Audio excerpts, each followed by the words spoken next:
En résonance. En résonance. En résonance, un podcast d'éducation populaire.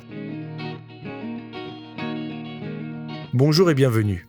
Dans cette troisième partie de notre échange avec Luc Carton, nous abordons les notions d'autonomie, d'émancipation, d'insertion professionnelle. Et enfin, il nous partage son regard sur la conférence gesticulée. Donc, autonomie et émancipation, ne pas confondre. L'autonomie, telle qu'elle est souvent mobilisée dans les dispositifs, est une visée normative, c'est-à-dire chercher à ce que la personne puisse elle-même décider ce qu'on aura décidé pour elle. C'est ça l'autonomie. Alors que l'émancipation, c'est le contraire, c'est évidemment s'émanciper. D'abord, on n'émancipe personne. On s'émancipe.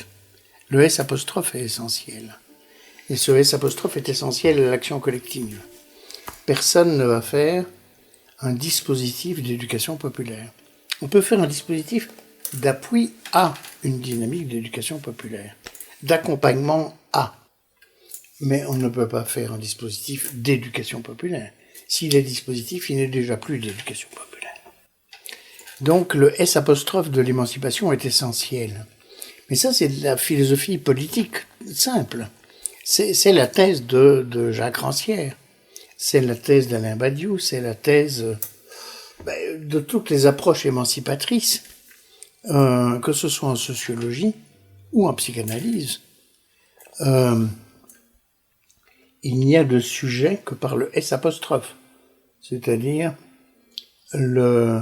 l'action que l'on fait sur soi-même et sur nous-mêmes.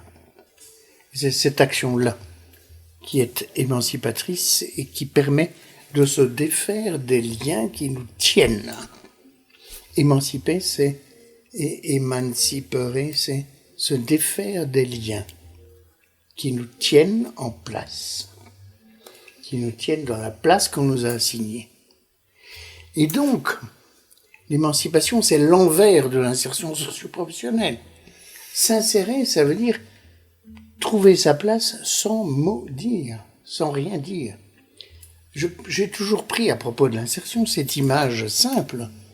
Une pièce de théâtre ou une conférence a commencé, quelqu'un arrive en retard, cette personne va s'insérer dans la salle, c'est-à-dire trouver sa place sans rien dire. Et surtout sans rien demander à personne. D'accord ? Et il va trouver la place qu'on lui laisse. C'est ça, s'insérer. Et donc, plutôt que de faire de l'insertion, il faut faire de l'intégration critique. C'est-à-dire permettre aux personnes avec S',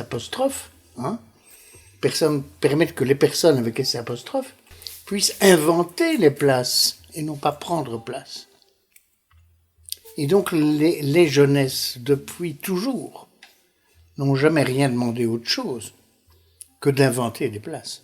C'est même la définition de la jeunesse. La jeunesse est un âge où on cherche à inventer une place.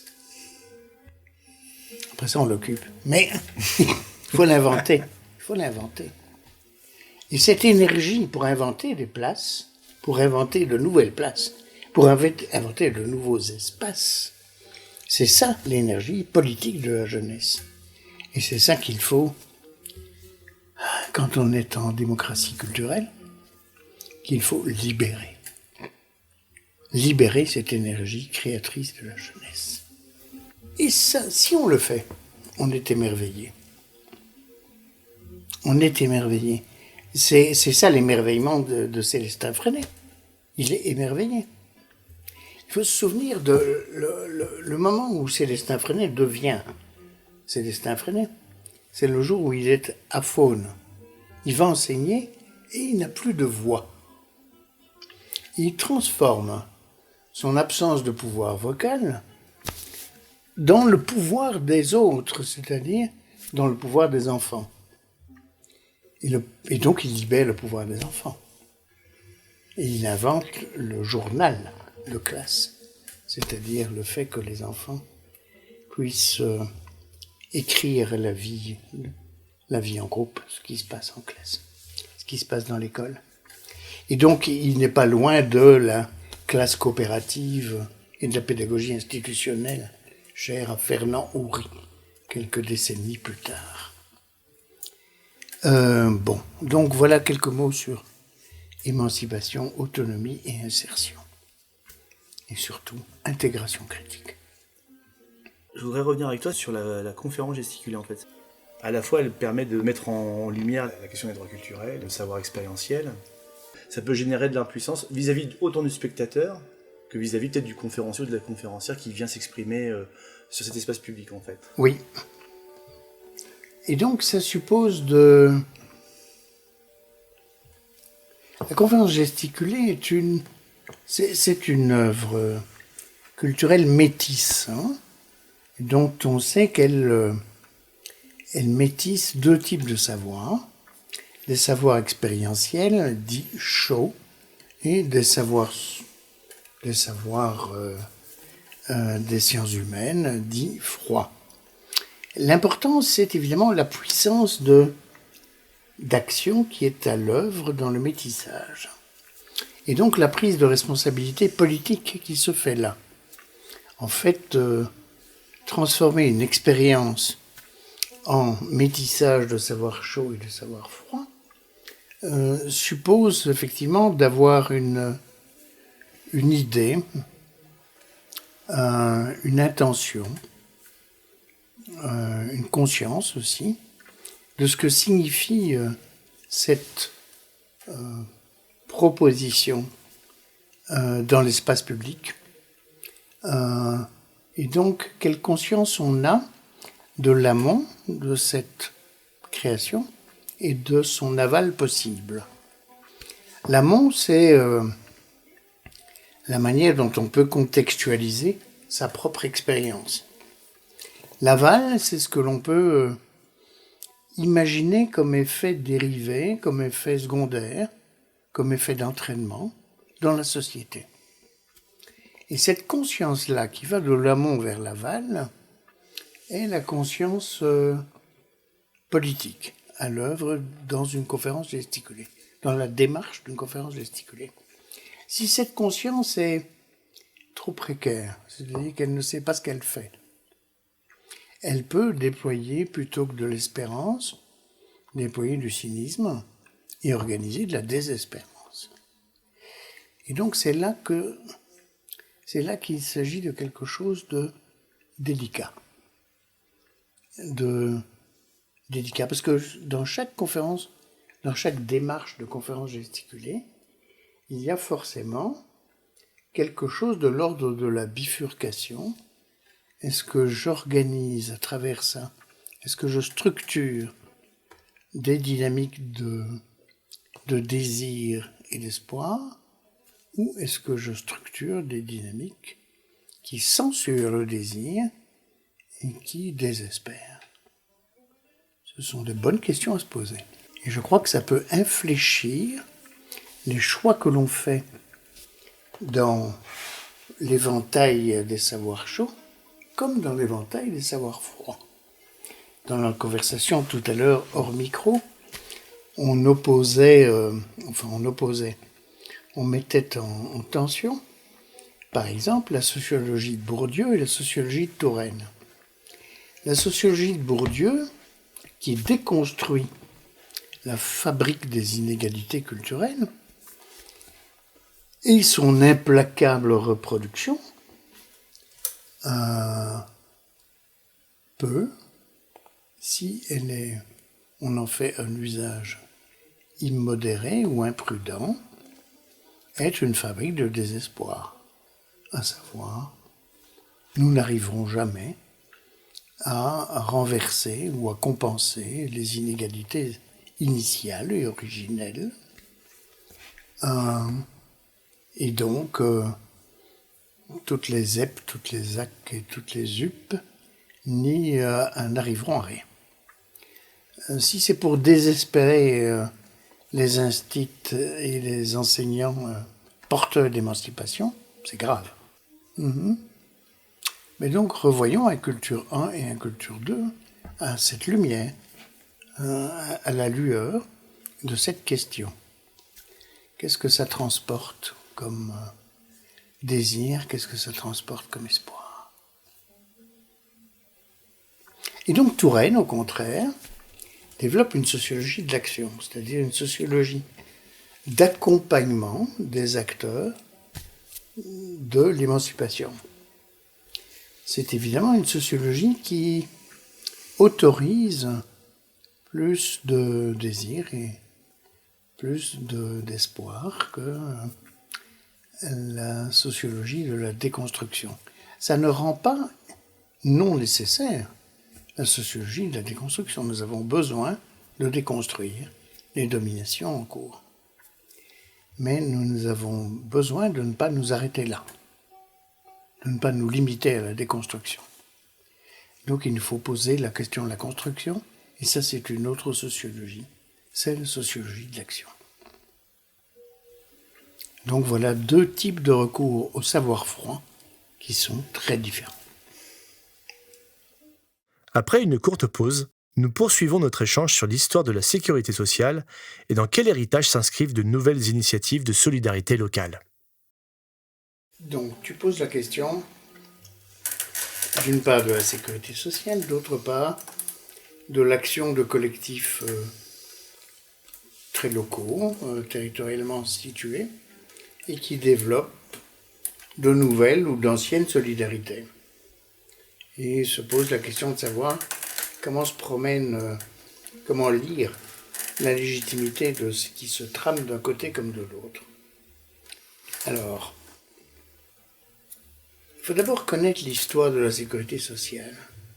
C'est une histoire longue qui naît au XIXe siècle dans l'action du mouvement ouvrier, mais aussi dans l'action du côté patronal des sociétés d'assurance qui voient progressivement se développer de nouveaux risques, les risques industriels, et qui se disent qu'il est temps de proposer au patronat des modes de socialisation de ces risques, c'est-à-dire des assurances.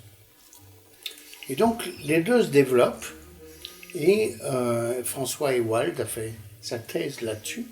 C'est un très gros ouvrage qui s'appelle l'État-providence, et dans lequel il fait naître l'État-providence dans les délibérations des tribunaux du 19e sur les responsabilités patronales dans les accidents du travail et dans les maladies professionnelles. Au départ, un accident du travail, c'est pas de chance. À l'arrivée, ben oui, c'est pas de chance, il est tombé. C'est pas de chance, il y avait du grisou. Et puis à l'arrivée, c'est tout de même, on aurait pu faire de la prévention du grisou. Et on aurait pu acheter des casques pour tout le monde. D'accord ?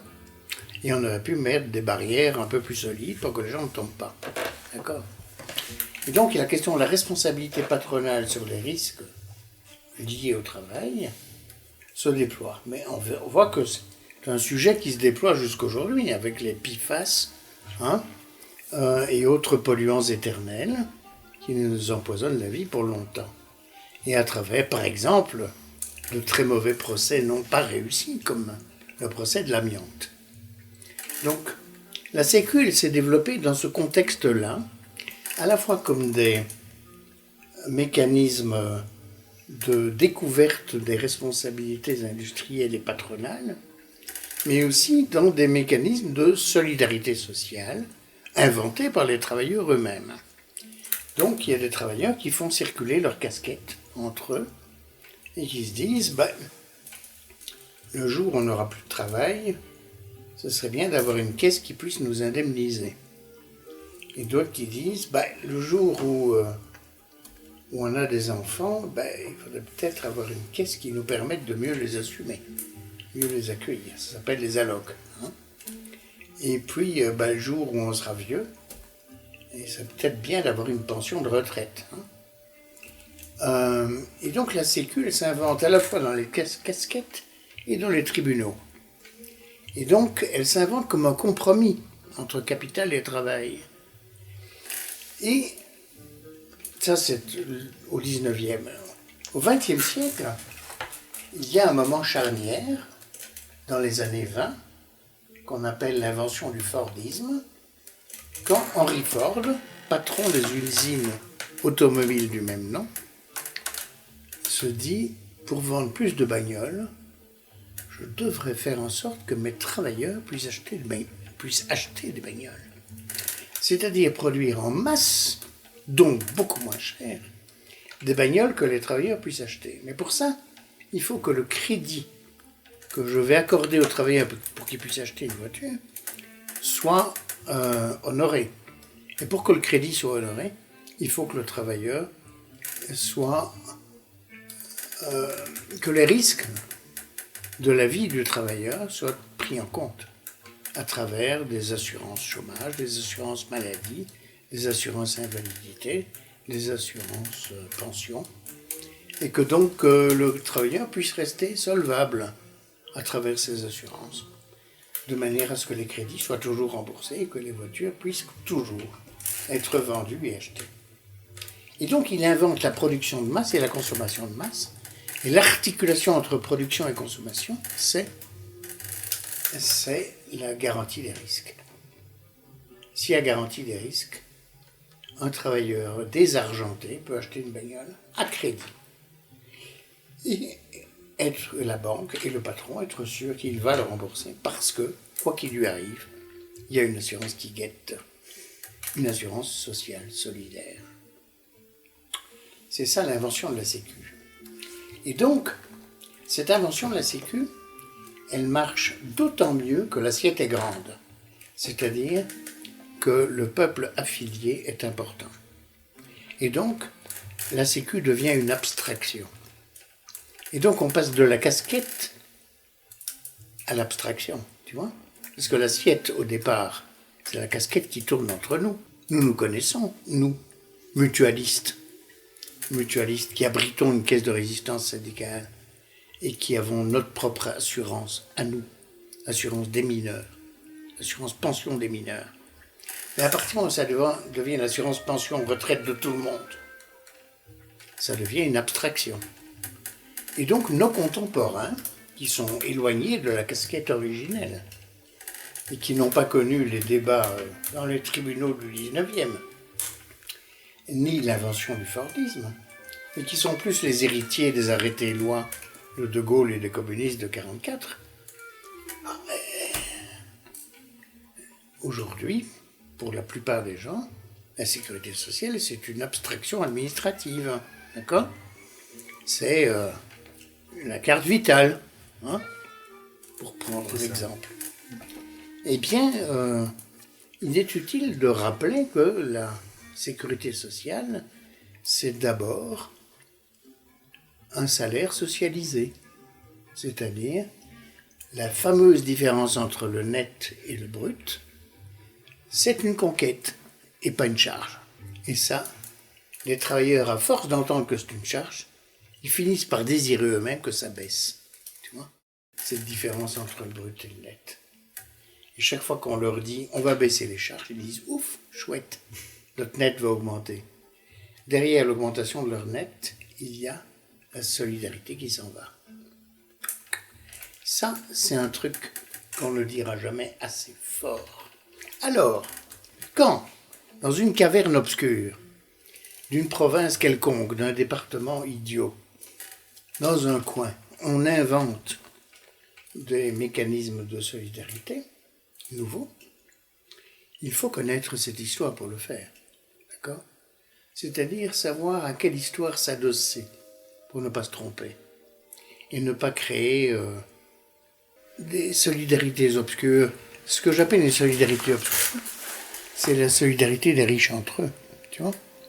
Si tu fais un groupe de jeunes bien portants, tu peux faire une assurance maladie extrêmement bénéficiaire. D'accord ? Parce que ce groupe de jeunes bien portants, il n'accueille ni les bébés, ni les vieux, ni les malades chroniques. Et donc, il est totalement bénéficiaire. Donc, l'assurance maladie, elle n'est pertinente en termes de solidarité que si elle est générale. C'est-à-dire que si elle accueille tout le monde. Et donc, quand on fait de la solidarité dans un coin, il faut savoir à quelle histoire on se raccroche. C'est-à-dire qu'est-ce que l'on vise. Et je vise là, par exemple, des tentatives très intéressantes autour d'inventions de la sécurité sociale alimentaire. D'accord ? Et donc ça se joue à différents endroits en France, notamment en Drôme, à Die par exemple, je crois. Et c'est extrêmement intéressant, parce que d'abord, ça étend l'idée de la sécurité sociale à d'autres secteurs que la naissance des enfants, la maladie, l'invalidité, la vieillesse et quelques autres affaires. Ça l'étend à un bien essentiel, un service essentiel, à une dimension essentielle de la vie qui est l'alimentation.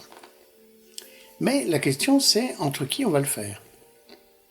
Alors si c'est pour le faire entre quelques bourgeois bohèmes regroupés dans la campagne entre eux, à un âge où ils ont la force de cultiver leur potager et la chance d'avoir un jardin, on est évidemment dans un risque de segmentation de la Sécu.